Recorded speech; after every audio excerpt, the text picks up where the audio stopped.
সমষ্টিৰ এইবাৰ উপনিৰ্বাচন যি মিয়াৰ ভোট নালাগে বুলি হুচ্চাৰ হৈছিল উত্তৰ অসমত যি মিয়াৰ ভোট নালাগে বুলি হুচ্চাৰ হৈছিল উজনি অসমত আৰু বহুতো কথা কৈছে সেইখিনি কথা মই এতিয়া আপোনালোকক ক'ব খোজা নাই আপোনালোকে বিশ্বাস নকৰিব টান পাব মই তেতিয়া সেইকাৰণে আপোনালোকক ছবি লৈ আহিছোঁ আজিকালি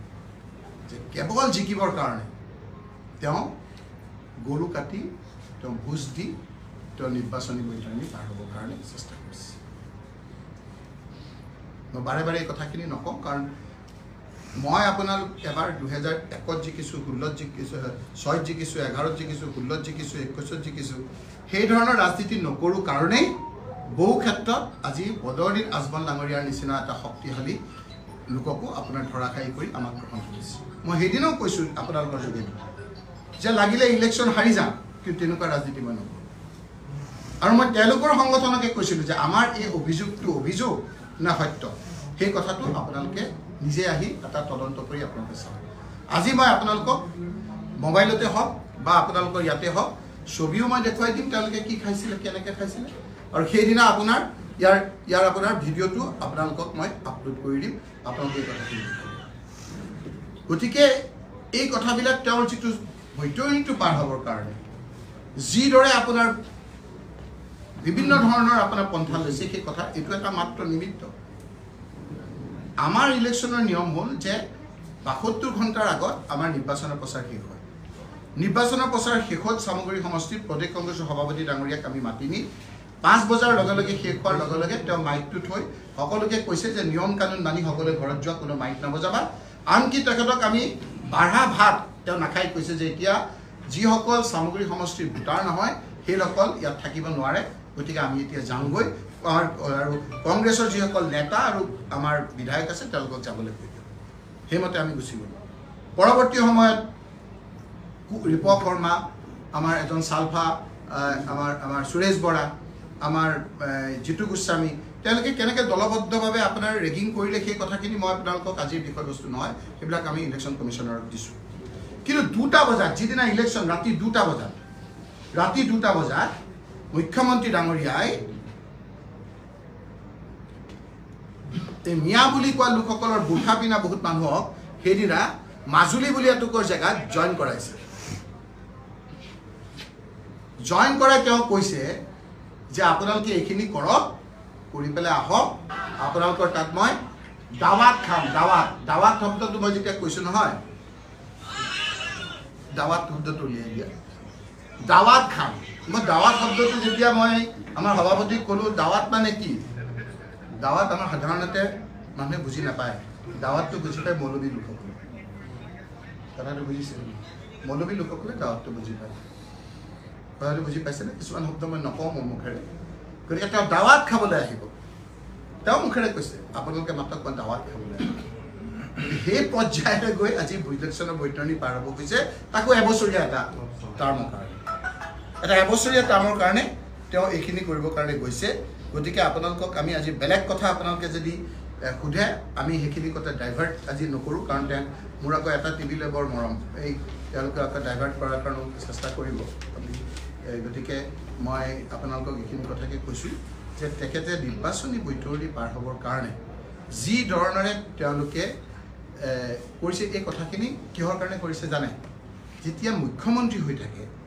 আমাৰো চৰকাৰ আছিল নহয় বহু কথা জনা যায় ইণ্টেলিজেন্সৰ যোগেদি মুখ্যমন্ত্ৰী ডাঙৰীয়াই গম পাইছে যে এইবাৰ বিভিন্ন কাৰণত মৰাণ মতক মানুহখিনি তেওঁৰ ওপৰত ক্ষোভিত হৈ আছে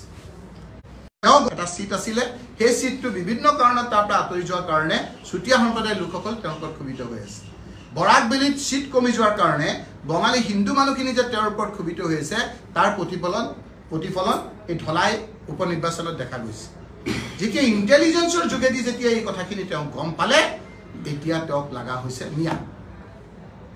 মই আপোনালোকক মনত পেলাই দিব খুজিছোঁ যেতিয়া নীতি আদৰ্শৰ পৰা ফালৰি কাটে আমাৰ নীতি আদৰ্শ আমি ধৰ্ম নিৰপেক্ষ আমি কেতিয়াও এক্সট্ৰিম আমি ৰাজনীতি নকৰোঁ নীতি কাৰণ আমাৰ নেতাসকলে আমাৰ যিসকল পূৰ্বৰ নেতাসকল আছিল নিজৰ আত্মীয় স্বজনক ঘৰত যাব দিয়া নাছিল তথাপিও নীতি আদৰ্শৰ পৰা আঁতৰি যোৱা নাছিল নীতি আদৰ্শৰ পৰা আমাৰ কেতিয়াও আমাৰ বিচলিত নহয় কিন্তু আমাৰ এই হিমন্ত বিশ্ব শৰ্মা ডাঙৰীয়াই কিদৰে নিজৰ আদৰ্শ জলাঞ্জলি দি কেনেকৈ আপোনাৰ বৈতৰণি পাৰ হ'বৰ কাৰণে কৰিছে তাৰ কেইটামান উদাহৰণ আমি আপোনালোকক দিলোঁ আপোনালোকে নিশ্চয়কৈ এই কথাখিনি অনুধাৱন আপোনালোকে কৰিছে যে আজি এই লোকসকলে তেওঁলোকৰ ক্ষোভিত হোৱাৰ কাৰণে আজি তেওঁলোকক এতিয়া নিয়াক লগা হৈছে আৰু নিয়াক লাগি কি হৈছে জানে এজিপি আপোনালোকে দলটো জানে মই খোলাকৈ কৈছোঁ এজিপিৰ জন্ম কিয় হৈছিল জন্ম হৈছিল বিদেশী আপোনাৰ বিতৰণ কৰিবৰ কাৰণে বিদেশী কোন আছিল যে বাংলাদেশী বিদেশী আৰু বঙালী হিন্দু মানুহখিনি এই দুটা সম্প্ৰদায় ইয়াৰ পৰা খেদাব লাগে বুলি আন্দোলন কৰি চুক্তি কৰি তেওঁলোকে কিন্তু চৰকাৰ কৰিছিল ৰাইজক সমৰ্থন কৰিছিল একদম হিয়া উৰি ভোট দিছিল চৰকাৰ কৰিছিল পৰৱৰ্তী সময়ত মই আপোনালোকক মনত পেলাই দিছোঁ নিজৰ আদৰ্শৰ পৰা ঘালৰি কাটি ৰূপহীত এজিপি জিকিছিল সংখ্যালঘু মুছলমান থকা এলেকাত ৰূপহীত জিকিছিল দলগাঁৱত এজিপি জিকিছিল ধুবুৰী সমষ্টিৰ এটাত এজিপি জিকিছিল বৰাক ভেলীৰ এজন মুছলমান লোকক একে ডাঙৰ নেতা পাতি এজিপি জিকিছিল পৰৱৰ্তী সময়ত এজিপি ধূলিসাৎ হৈ গৈছিল সকলো মানুহে তেখেতসকলক নাকচ কৰিছিল নীতি আদৰ্শৰ পৰা ফালৰি অহাৰ কাৰণে এইবাৰ হিমন্ত বিশ্ব শৰ্মাৰ একে ৰূপ হ'ব তাৰ কাৰণে বিজেপি ডুবিব ধূলিসাৎ হ'ব কাৰণ তেওঁৰ মুখতো একে ভাষা তেওঁ বোলে এইবাৰ চামগুৰিত জিকিব এইবাৰ তেওঁ ৰূপহীত জিকিব এইবাৰ তেওঁ 100% 90% থকা ঢিঙত জিকিব লাহৰীঘাটত জিকিব কাৰণ তেওঁ ধেমাজিত হাৰিব তেওঁ ৰঙানদীত হাৰিব তেওঁ লখিমপুৰ হাৰিব তেওঁ ডিব্ৰুগড় হাৰিব তেওঁ চাবুৱা হাৰিব তেওঁ গোলাঘাট হাৰিব ধলাই হাৰিব শিলচৰ হাৰিব এইবিলাক যে হাৰিব তেওঁৰ অংকত যেতিয়া দেখিছে এতিয়া তেওঁ কম্পেনচেট কৰিব বিচাৰিছে এইকেইটা সংখ্যালঘু মুছলমান থকা সমষ্টিকেইটা যিটো পৰীক্ষামূলকভাৱে এটা এজিপিয়ে কৰাৰ পিছত ধূলিহাত হৈ আজি এজিপিক নাকচ কৰিলে হিমন্ত বিশ্ব শৰ্মাৰ নেতৃত্বত আজি বিজেপি যে ধূলিহাত হ'ব আমাৰ মুখত নালাগে পুৰণা মন মাৰি থকা বিজেপিসকলৰ মুখত চাওক তেওঁলোকে কিন্তু গম পাইছে এই উপনিৰ্বাচনত আপোনালোকৰ কথা বিষম কাৰণ কেনেকৈ গম পাইছে ভাৰতবৰ্ষত এতিয়া হিমন্ত বিশ্ব শৰ্মাৰ আপোনালোকে চাব যিজন মানুহে চাৰ্টাৰ প্লেট লৈ অনবৰতে দিল্লী গৈ থাকে এইকেইটা একদম নিমাত নিতাল হৈ আছে কাৰণ এই হেমন্ত সোৰেন আমাৰ মুখ্যমন্ত্ৰী এজন দলিত লোকক জেললৈ নি যিদৰে অপদস্থ কৰিলে ইলেকশ্যনৰ সময়ত যিদৰে হস্তীয়া কথা কৈ সেই মানুহজনৰ মুখখন দেখিলে আপোনালোকে দেখিছে তেওঁলোকক যে অপমান কৰিছিল আজি ভাৰতবৰ্ষৰ বিজেপিসকলৰ মুখত হ'ল যে হেমন্ত সোৰেন আৰু হিমন্ত বিশ্ব শৰ্মা সেই দুজনৰ ছবি লৈ পেলাই বিজেপি আৰু কংগ্ৰেছ আৰু আমাৰ এলায়েন্স পাৰ্টিয়ে আমি ঝাৰখণ্ডত গৈছিলোঁ সম্পূৰ্ণৰূপে সেই ঝাৰখণ্ড দলিত সেই ঝাৰখণ্ডৰ আপোনাৰ আদিবাসী লোকজনক অপমান কৰাৰ কাৰণে সম্পূৰ্ণৰূপে যিটো নাকচ কৰিলে সেইখনৰ কাৰণে আজি হিমন্ত বিশ্ব শৰ্মা আজি অলপ ডিফেন্সিভ হৈছে তেওঁ আজি ভাৰতবৰ্ষৰ বাকী ষ্টেটলৈ নোযোৱা হৈছে আৰু এইকেইটা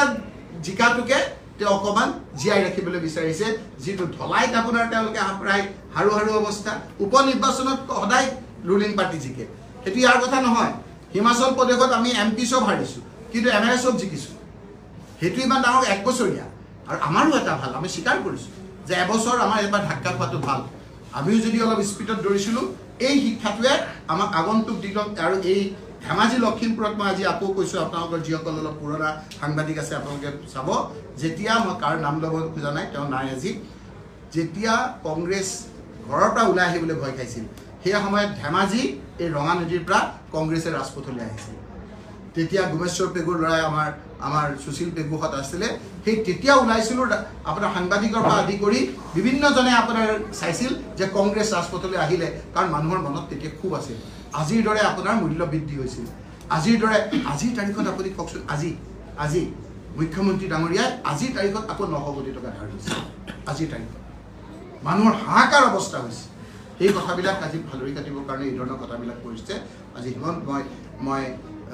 ভূপেন বৰা ডাঙৰীয়াক ধন্যবাদ জনাম যে আপোনালোকক আজি এইখিনি সম্বোধন কৰিবলৈ দিছে এই যিটো এক্সট্ৰিম ৰাজনীতি কৰি গোটেই আকাশ পতাক আমাৰ যেতিয়া আপোনাৰ প্ৰদূষিত কৰিছে তাৰ প্ৰত্যুত্তৰ আজি আমি ইয়াতে নহয় অহাকালি আমি আজি গৈ ধেমাজি যাম তাৰপিছত ডিব্ৰুগড় যাম শিৱসাগৰ যাম